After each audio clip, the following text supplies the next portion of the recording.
El Señor esté con ustedes. Y con tu espíritu. Proclamación del Santo Evangelio según San Mateo. Gloria a ti, Señor. En aquel tiempo dijo Jesús a sus discípulos esta parábola. El reino de los cielos se parece a un propietario que al amanecer salió a contratar jornaleros para su viña. Después de ajustarse con ellos en un denario por jornada, los mandó a la viña. Salió otra vez a media mañana, vio a otros que estaban en la plaza sin trabajo y les dijo: vayan también ustedes a mi viña y les pagaré lo debido. Ellos fueron. Salió de nuevo hacia mediodía y a media tarde e hizo lo mismo. Salió al caer la tarde y encontró a otros parados y les dijo: ¿cómo es que están aquí el día entero sin trabajar? Le respondieron: nadie nos ha contratado. Él les dijo: vayan también ustedes a mi viña. Cuando oscureció, el dueño dijo al capataz: llama a los jornaleros y págales el jornal, empezando por los últimos y acabando por los primeros. Vinieron los del atardecer y recibieron un denario cada uno. Cuando llegaron los primeros pensaban que recibirían más, pero ellos también recibieron un denario cada uno. Al recibirlo se pusieron a protestar contra el amo. Estos últimos han trabajado solo 1 hora y los has tratado igual que a nosotros, que hemos aguantado el peso del día y el bochorno. Él replicó a uno de ellos: amigo, no te hago ninguna injusticia. ¿No nos ajustamos en un denario? Toma lo tuyo y vete. Quiero darle a este último igual que a ti. ¿Es que no tengo libertad para hacer lo que quiera en mis asuntos? ¿O vas a tener tú envidia porque yo soy bueno? Así los últimos serán primeros y los primeros últimos. Palabra del Señor. Gloria a ti, Señor Jesús.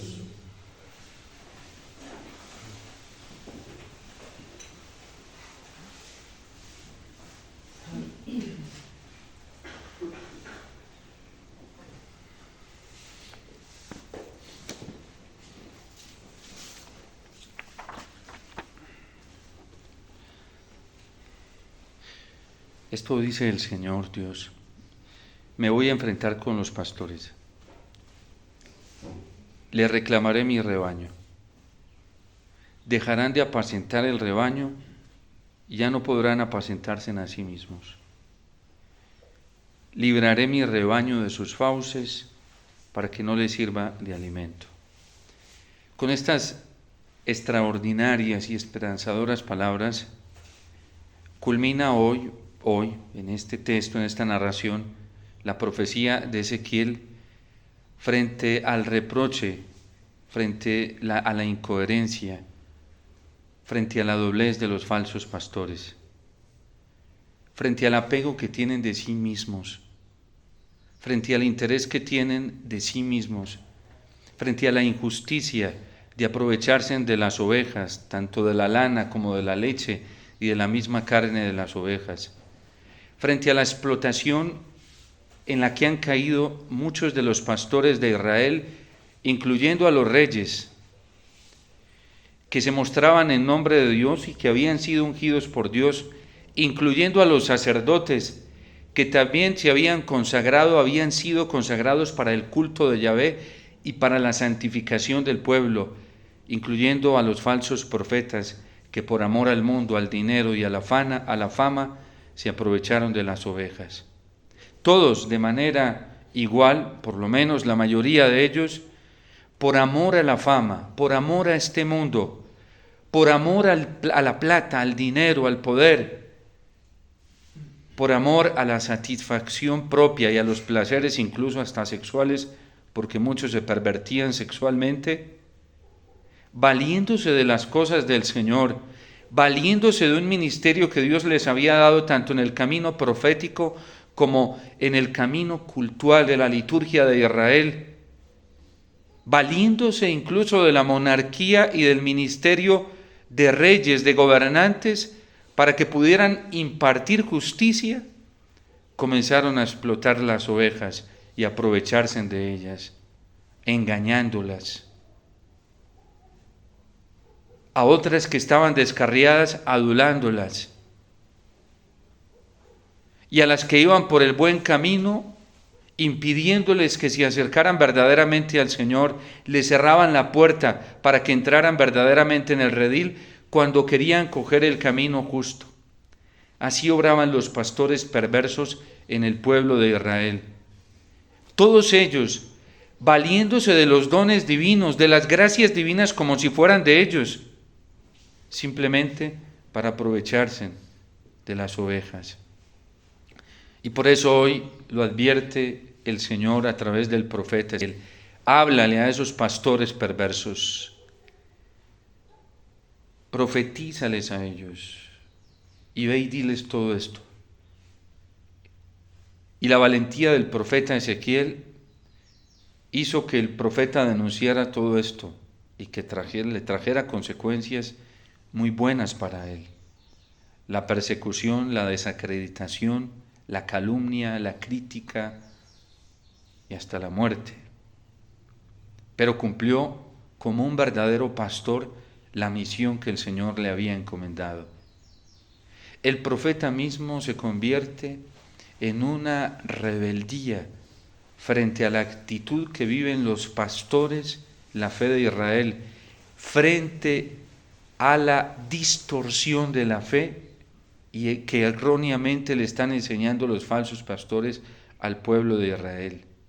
Y al final viene la promesa del Señor, sobre todo para aquellos que quieren ser fieles, sobre todo para aquellas ovejas que quieren caminar por el recto camino, sobre todo para aquellas ovejas que quieren ser perfectas, que quieren alcanzar la santidad, sobre todo aquellas ovejas que no quieren vivir mediocremente, aquellas ovejas que no se han acomodado al mundo y a la comodidad y al facilismo del mundo, aquellas ovejas que quieren ser diferentes a la mentira, al error, que quieren ser diferentes a todo tipo de facilismo y de mediocridad, a todo tipo de doblez moral, a todo tipo de relativismo, viene la promesa del Señor tan fascinante y extraordinaria.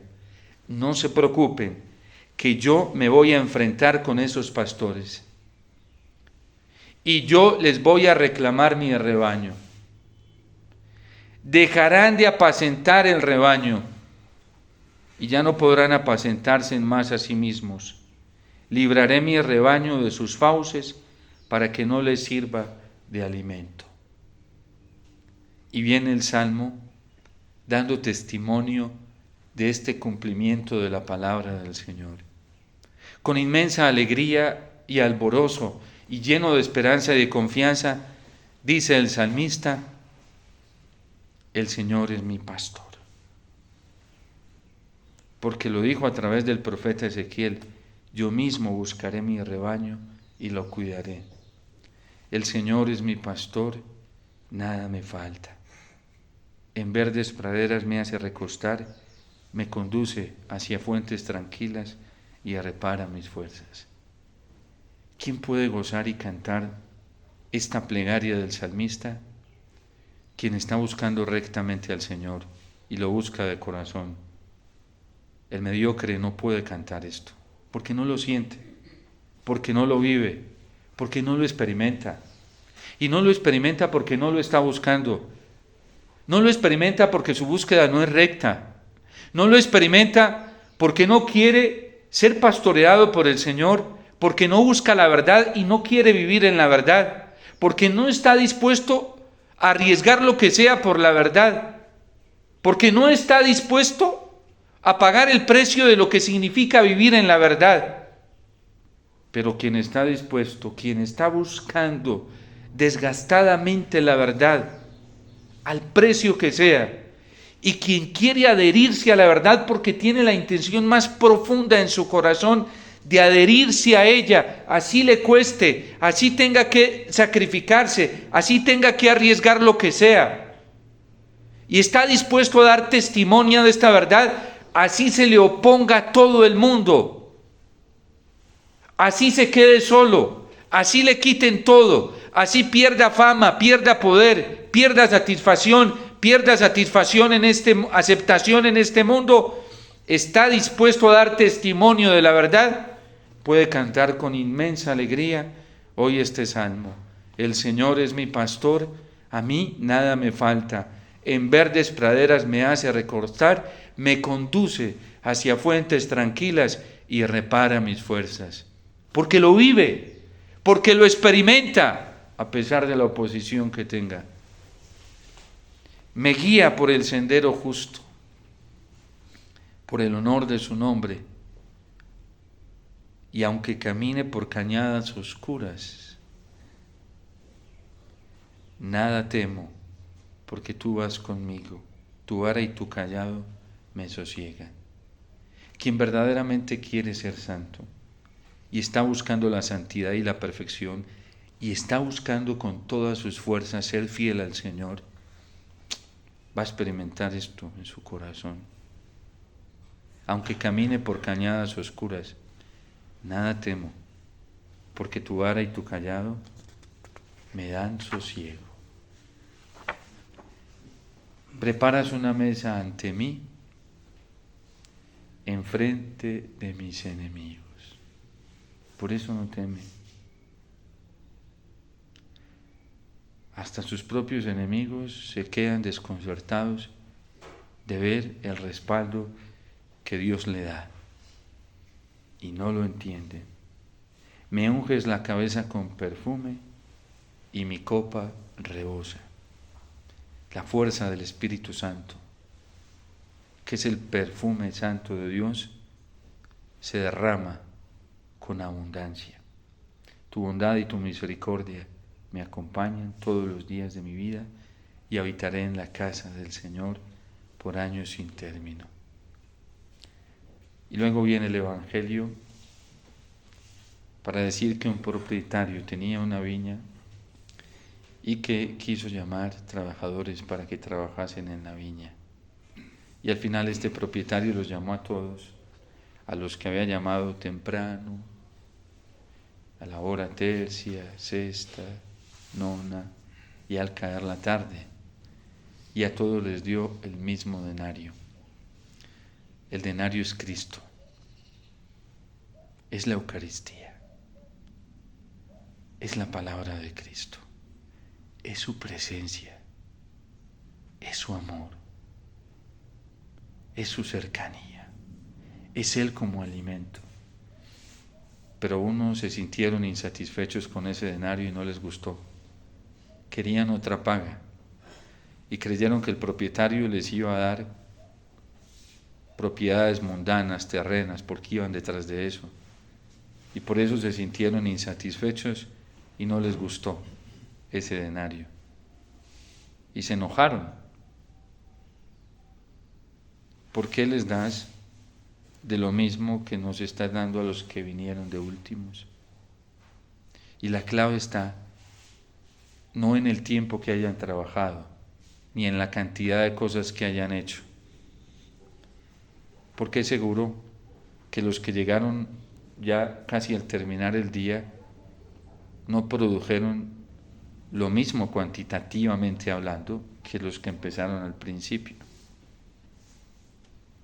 La clave está en la obediencia, en la aceptación. Y por eso el Señor pone el ejemplo de dos hijos. Uno a quien le dice su padre que vaya a trabajar a la huerta y dice que no quiere ir. Pero después se arrepiente y dice, no, yo sí voy a ir mejor. Y a otro que le dice, va a trabajar a mi huerta y dice, sí, yo voy, ya, inmediatamente. Y no va. Porque uno tenía rectitud de intención, el otro era un servilista, un vil esclavo, que solo le gusta hacer las cosas para que lo vean. Vive de adulación. El otro era más de rectitud de intención. Desde su corazón dijo, no, sí voy a ir. Y fue. ¿Cuál de los dos hizo la voluntad de su padre? El primero, que aunque dijo que no iba, después dijo que sí. El otro no hizo la voluntad de su padre. y no merecía la paga. Es la obediencia al Señor, a su voluntad, ya que a nosotros nos trae la satisfacción del denario.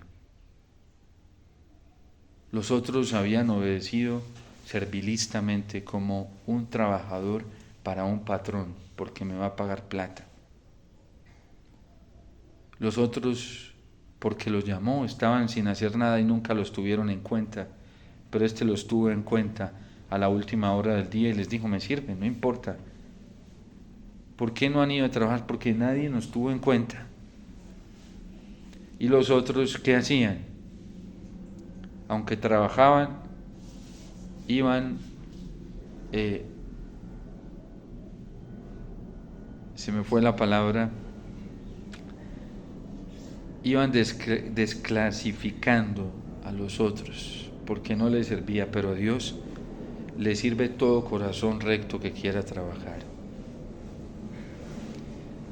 San Gregorio Magno, en una de sus reglas, nos hace una advertencia, se las hace a los obispos, él fue papa, se las hace a los obispos, se las hace a los sacerdotes y a él mismo. Dice, hay de aquellos pastores que no hablan cuando deben hablar y que hablan cuando no deben hablar. El Papa Benedicto XVI lo dijo muchas veces, que en muchas ocasiones nosotros los sacerdotes, los obispos, quienes tenemos a cargo la predicación, porque Dios nos capacitó para eso, dedicamos muchas veces el ministerio de la predicación para hablar fanfarronerías. Y esas fanfarronerías se traducen en bobadas, estupideces, que no sirven para la fe.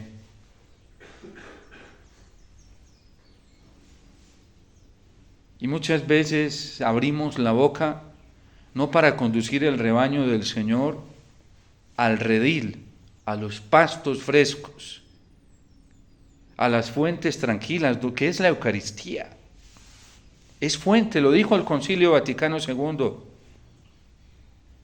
Y utilizamos nuestra palabrería y el ministerio de la predicación para entorpecer el camino de las ovejas hacia las fuentes tranquilas.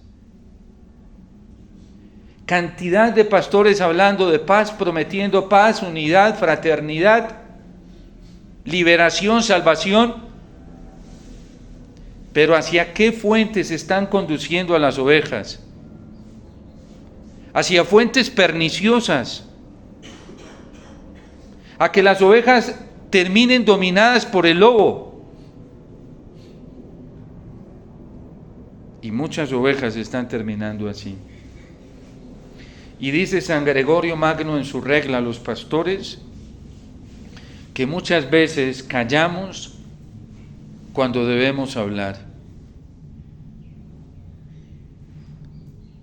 El momento actual que vivimos, contemplamos eso, un silencio cómplice de muchos sacerdotes. Mientras el mal crece, el pecado crece. Mientras el engaño y el error aumentan, hay pocos pastores que lo advierten, porque no se puede hablar de pecado, ya eso pasó de moda. Hay que hablar de misericordia, pero sin hablar de pecado, ¿sí? Hay que hablar de compasión, pero sin hablar de pecado. Hay que hablar de amor salvífico sin pecado, eso no. Porque es que la gente se siente acusada. La gente se siente juzgada. Si tú hablas de pecado, se sienten juzgadas. Y dice San Gregorio Magno, y también quien vive una vida mala y corrompida, un pastor que esté viviendo de una manera incoherente y que viva en el pecado, ¿qué le va a pasar si habla del pecado?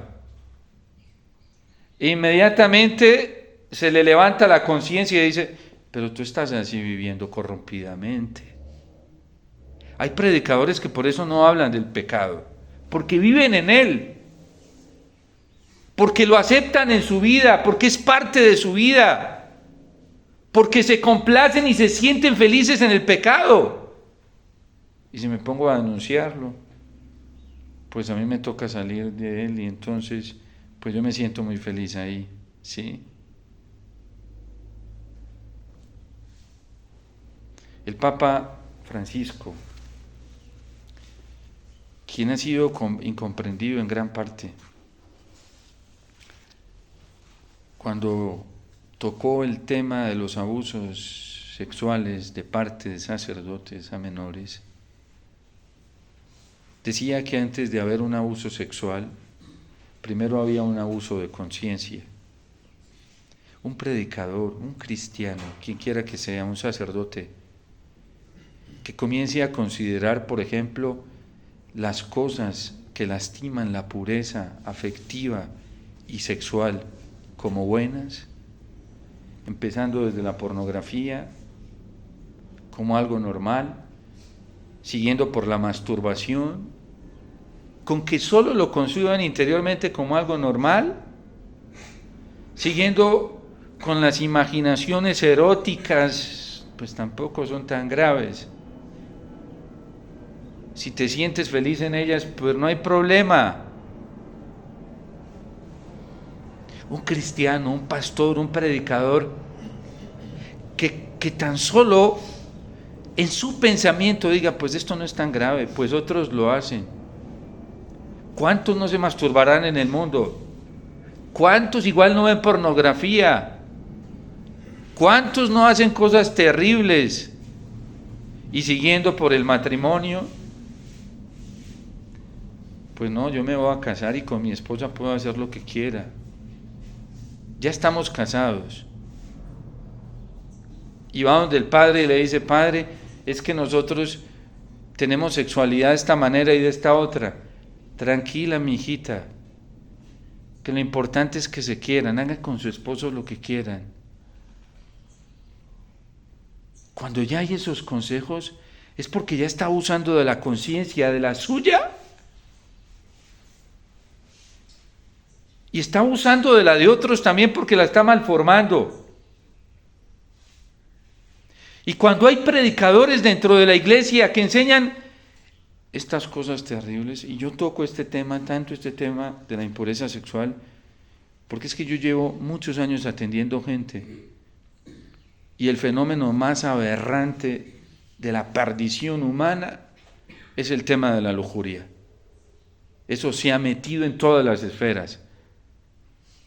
Está tocando la vida de los niños inocentes. Hay niños de 2 años o menos que se masturban y no saben que eso es una masturbación, pero ya se les está creando un hábito vicioso. Lógicamente, ellos no tienen culpa moral, porque no tienen conciencia ni saben qué es eso. Pero ¿por qué tienen estos desórdenes tan pequeños? ¿Por qué tienen tocamientos indebidos con sus partes íntimas? Hay que preguntar cómo viven sus papás la sexualidad. Esto es aberrante. Y está tocando todo. Si se metió hasta en los sacerdotes. ¿Ustedes creen que para que un sacerdote hubiera llegado al abuso sexual? Por eso lo dice el Papa. Primero abusó de su conciencia, luego abusó del poder que tenía y terminó en el abuso sexual. ¿Dónde empezó? Consintiéndose estas cosas como si no fueran graves y pidiendo consejo a quien le tolera todo esto. Eso es lógico, como dice Aristóteles, que usted va a tener tiene en potencia un monstruo sexual. Si nosotros desde nuestras primeras etapas no tenemos una visión pura, digna, justa de lo que es la afectividad y la sexualidad y para qué es la afectividad y la sexualidad, el diablo no pierde el tiempo con su instrumento que es el mundo para corromper.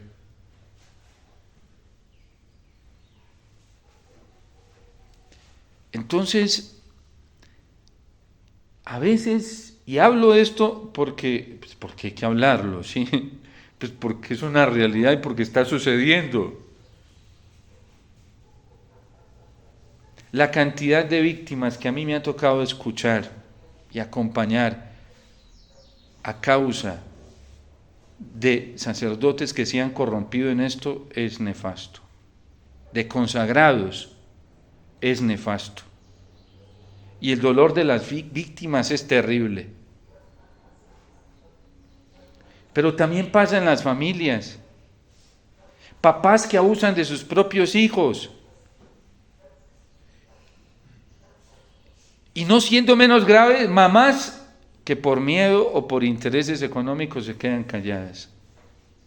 Hace muchos años fui a un lugar y me cuentan una dura realidad. Estaban unas muchachitas ahí tímidas, no se atrevían a acercarse. Mientras yo estaba ahí y me dice, padre, esas niñas tienen un pasado muy doloroso. En estos momentos una de ellas se ha dedicado a la prostitución. Y es que su papá todos los días se levantaba en las noches a abusarlas y su mamá se daba cuenta. Y nunca dijo nada. Y no es un invento, yo lo he escuchado, y no una, muchas veces. Ahora él está en la cárcel, por eso, porque hubo quien se dio cuenta y denunció y fue valiente. Hay también de aquella gente que se da cuenta de cosas graves, inmorales, porque son objetivas y no las denuncia, porque se hace cómplice. Y puede que en esta tierra pase invicto y nadie se dé cuenta, pero en el juicio particular no va a pasar invicto. Eso le va a aparecer. Incluso cuando en la formación sacerdotal y religiosa, quienes tenemos a cargo eso, vamos callando y omitiendo, eso no va a pasar invicto. Miren, las tendencias homosexuales son reales hoy dentro de la formación sacerdotal y religiosa. Y quienes encubren eso y no lo destapan en el ambiente formativo, quienes no están buscando la verdad y lo descubren, van a perecer. Muchos formandos terminaron en estas cosas aberrantes porque nunca tuvieron la confianza de decírselo a su formando, a quien tenían a cargo de la formación y podía haberlos ayudado si lo hubieran expresado a tiempo. Pero ¿qué les dice el diablo? No vayan a decir esto. No le digas a tu mamá y a tu papá que tienes esta tendencia, no se lo vayas a decir. Menos a un formador, te van a echar. Son puras mentiras del diablo. A mí en la formación, no uno, muchos. Me ha tocado atender casos donde han abierto su corazón y dicen, padre, yo tengo tendencia a personas del mismo sexo. Necesito ayuda. Personas enfermas, en aberraciones sexuales terribles. Padre, necesito ayuda. Y hoy yo los contemplo. Todos esos que escuché en algún momento han superado todo eso. No por mí, porque descubrieron eso, lo sacaron a la luz, se lo quitaron al diablo ese secretismo y tuvieron como presentárselo al Señor y quedaron libres. El diablo siempre nos hace unas encerronas. Hijos, una vez una mamá llegó y me dijo, padre, mi hija me dijo que le gustaban las mujeres y que ya tiene pareja y que se va a casar. Eso para mamá fue terrible, pero se lo dijo a la mamá. ¿Qué hago, padre? Pégese a orar. Ya sabe cuál tiene que ser el objetivo número 1 de su oración. No se distraiga pidiendo otras cosas. La liberación y la salvación de su hija. Bueno, y no solo se lo había hecho yo, eso lo había escuchado otras personas. Que se lo habían dicho con más fuerza incluso, y ella estaba ahí tratando de convencerse de eso, y después al tiempo me dijo, padre, ¿quiere que le cuente una cosa? Mi hija ya dejó a esa muchacha, y se consiguió un novio, ya se casó y todo, ¿sí? Y la otra también como que se dio cuenta que eso era un error, y despertó. Lo descubrió a su mamá, y como su mamá tiene una gracia especial, ¿qué hizo la mamá? Ir a suplicarle al Señor. Y el Señor, que es el pastor, la condujo a fuentes tranquilas. Hay gente que vive luchando interiormente con una cantidad de cosas escondidas y no las saca a la luz. ¿Cómo es de grave eso? ¿Cómo es de grave? Porque tenemos un pastor que nos conduce hacia fuentes tranquilas, hacia pastos verdes, pero si confiamos en Él. Para el Señor no hay ningún daño que Él no pueda arreglar. Las personas que tienen tendencia homosexual, para Dios, ¿qué problema es eso? Nada. Lo arregla, lo soluciona inmediatamente. Solo es sino buscarlo a Él.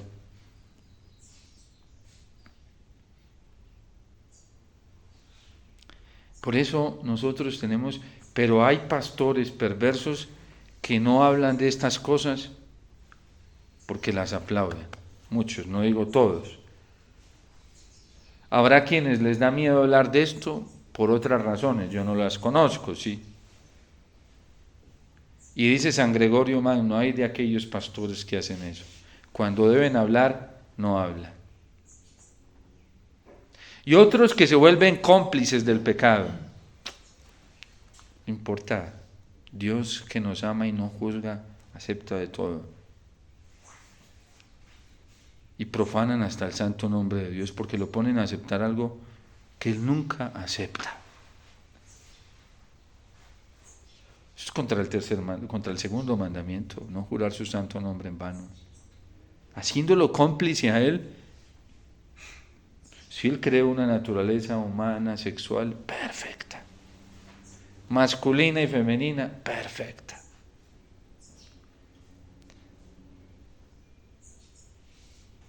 ¿Qué fue lo que pasó? Que Dios tuvo tanta confianza en el ser humano que le dio la libertad para que él tomara decisiones. Dios no quería tomar decisiones por él ni imponerle sus decisiones. Y el ser humano se equivoca cuando no está en comunión con Dios. Dice también San Gregorio Magno, hay de aquellos pastores, dice, tenemos que orar mucho al Señor, al dueño de la vida, lo dice en una homilía, porque cada vez el mal es más grande y las ovejas se ven más susceptibles al error y al mal. Y necesitamos obreros que trabajen en la viña del Señor. Y dice San Gregorio Magno, en la viña del Señor hay muchos presbíteros, pero muy pocos que trabajen por ella. Para el Concilio Vaticano II teníamos la estadística de menos de 3.000 obispos, estadísticamente. Para el Concilio Vaticano II, menos de 3.000 obispos. En la actualidad son más de 5.000 obispos en el mundo. ¿Y qué está pasando? El Papa Francisco ha sido censurado por varias corrientes en la iglesia porque empezó diciendo que el pastor debía oler a oveja y que los pastores no podían estar manejando la iglesia y pastoreándola detrás de un escritorio, simplemente firmando papeles y revisando papeles. Obispos de oficina, sacerdotes de oficina, administradores económicos. Y lo dijo el Papa Francisco, no sirve así. Y entonces dijeron que el Papa era un marxista, un liberal, sí, y que no le importaba la sana doctrina. Toda esa corriente tradicionalista que le está haciendo tanto daño a la iglesia y que la divide. Un derechismo, ultraderechismo. Ser de derecha o izquierda, hay que ser las dos, tenemos las dos manos, derecha e izquierda, sí. Uno es una orientación integral, sí, no es ni allá ni acá. Y vinieron esos de ultraderecha y volvieron hasta el punto de desacreditar tanto el Papa que sembraron cizaña. Y entonces dijeron que era el Papa un permisivo con todo, sí. Y luego dice el Papa a los sacerdotes, y yo lo he venido siguiendo en las últimas homilías de las misas crismales, nos dice a los sacerdotes, cuidado con los ídolos, cuidado con el espíritu mundano, cuidado con el relativismo. Viene y denuncia las inmoralidades dentro de la iglesia, y entonces todos dicen, es que el Papa es muy intransigente, demasiado severo, demasiado duro. Ese que habla tanto de misericordia y no tiene ninguna misericordia con nadie. Y viene y le pone la estaca a la iglesia bien parada. Y entonces todos los que se acomodan a todo lo mundano y les gusta el relativismo y les gusta el mal, entonces dicen, no, mire, eso que habla tanto de no juzgar, eso que habla de tanto de misericordia, mire que no la tiene. ¿Y hacia dónde está en su lucha tratando de inclinar la iglesia? Hacia Cristo, porque en realidad todos debemos ser fieles a Cristo. El Papa Benedicto XVI, algunos que lo instrumentalizan, pero no es el sentir del Papa.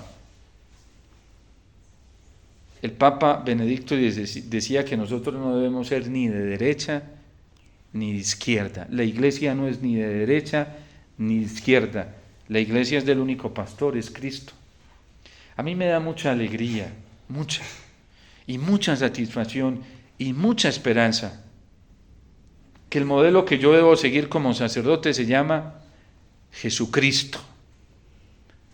A mí me da mucha alegría, mucha plenitud, mucha satisfacción que el modelo que yo debo imitar como sacerdote se llama Jesucristo.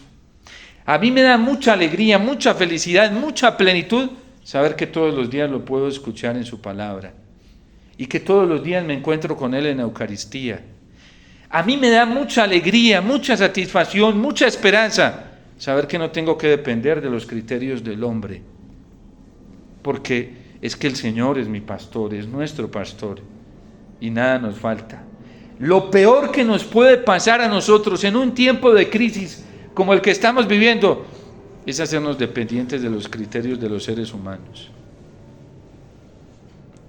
Por eso, lo que empecé diciendo, quien está buscando al Señor, verdaderamente lo busca a Él y quiere adherirse a Él y está dispuesto a dar testimonio de Él, ya está ganado, porque tiene cómo encontrarlo. Está en la Eucaristía, está en su palabra, está en el corazón de la Virgen. El que no lo está buscando rectamente, ya sabemos cómo se está poniendo. Ya sabemos cómo se pone y cómo vive. Entonces, hoy es una esperanza muy grande para nosotros los cristianos, muy grande, saber que el denario es Cristo, que Él es nuestro pastor, es nuestro modelo de imitar y de seguir, que todos tenemos la posibilidad, la oportunidad de escucharlo, de verlo y de alimentarnos de Él, porque en la Eucaristía comemos su cuerpo, bebemos su sangre, carne viva. Nosotros no somos caníbales, porque la carne que comemos no es carne muerta, es viva, muy viva que está. Y para poder vivir los efectos de esa vida divina se necesita la pureza en la búsqueda. El que no lo está buscando puramente no va a sentir nada. ¿Para qué le sirve el sacramento de la Eucaristía, como lo sentencia Santo Tomás de Aquino en esa secuencia que escuchamos en el Corpus Christi? Para la muerte. Porque quien se alimenta de Cristo sin creer en Él, con un corazón duro, deseando cosas mundanas, deseando pecado, y se alimenta de Cristo, se le endurece más el corazón. Y es perjudicial. Por eso cuando vengamos a la Eucaristía, determinémonos qué es lo que queremos recibir y a quién venimos a recibir y a quién venimos a buscar. Porque si tú vas a la Eucaristía a buscar mundo, y hay sacerdotes que ofrecen mundo en el sacrificio eucarístico, basta ver cómo llevan a cabo la celebración. Hay sacerdotes que ofrecen mundo en la predicación y hasta obispos, basta ver lo que proponen. No la exposición de la palabra de Dios, no la predicación de la buena nueva llamando a la conversión, Y no la exposición de la fe católica, sino una cantidad de ideas intelectuales, pero no la fe del catecismo, del concilio, que es la que estamos llamados todos los sacerdotes a exponer. Miren, todas esas personas que se quedaron allá en ese tradicionalismo que divide a la Iglesia, basta ver si le citan el Concilio Vaticano II. Basta ver si son adheridos y obedientes al Concilio Vaticano II. Y toda esta línea relativista, laxa, que hay dentro de la Iglesia, incluso sacerdotes y obispos, basta ver si les interesa obedecer el Concilio Vaticano II. Lo interpretan a su manera, pero no son obedientes al concilio. Pues nosotros tenemos salida, y Él es nuestro pastor, y el concilio fue un auténtico Pentecostés para nosotros los católicos, la fuerza del Espíritu Santo, la unción, esta de la que habla hoy el Salmo, me unges la cabeza con perfume, porque ahí está la auténtica interpretación de la Iglesia. Démosle gracias al Señor porque estamos salvados al tener a Cristo, poder escucharlo a Él y seguir a Él, en Él lo tenemos todo. Y el Papa Pío X, memoria que celebramos hoy, pues renovó la Iglesia, hizo una transformación, instaurando todo en Cristo y desde Cristo. Y en verdad que el Señor está utilizando al Papa Francisco para revolcar, sí que ha revolcado la Iglesia, y la va a seguir revolcando, cada que el Señor tenga a alguien que se lo permita, porque este camino es de purificación y es bellísimo, y sin turbación, con serenidad y con mucha alegría, debemos dejar que el Señor haga eso, porque ahí va saliendo a la luz todo. Eso es maravilloso, es la obra del Espíritu Santo que purifica, saca a la luz lo corrompido y purifica lo que tenga que purificar en los corazones sinceros que quieren amarle y servirle.